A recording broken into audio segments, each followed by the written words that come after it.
ہندوستان میں ہمارے پیارے نبی صلی اللہ علیہ وسلم کی شان میں گستاخی ہوئی. یہ حکومت کو میں ان کو کہتا ہوں کہ سخت پوزیشن لے اس کے اوپر.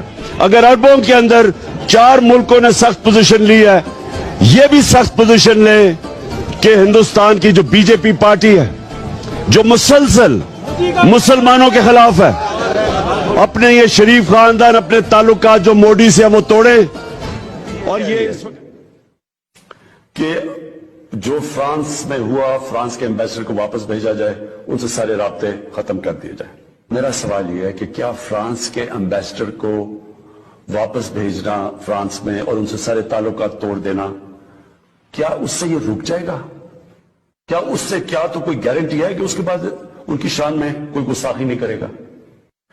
اور 50 مسلمان ملک ہیں, کوئی بھی اس طرح نہیں کر رہا, کوئی وہاں کہیں مظاہرے نہیں ہوئے, وہ بھی نہیں کہہ رہا کہ ایمبیسڈر کو واپس بھیجو. تو اس کا پہلے تو کوئی فرق نہیں پڑنا لگا فرانس کو. جب ہم فرانس کے ایمبیسڈر کو واپس بھیج کے تعلقات توڑیں گے ان سے, اس کا مطلب کہ یورپین یونین سے ہم تعلقات توڑیں گے.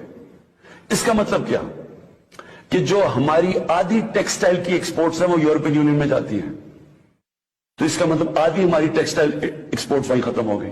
اس کا مطلب بے روزگاری, فیکٹریاں بند ہو جائیں گی.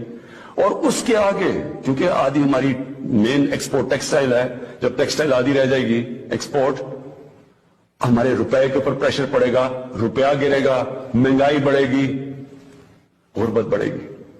تو نقصان ہمیں ہوگا, فرانس کو کوئی نقصان نہیں ہونے لگا.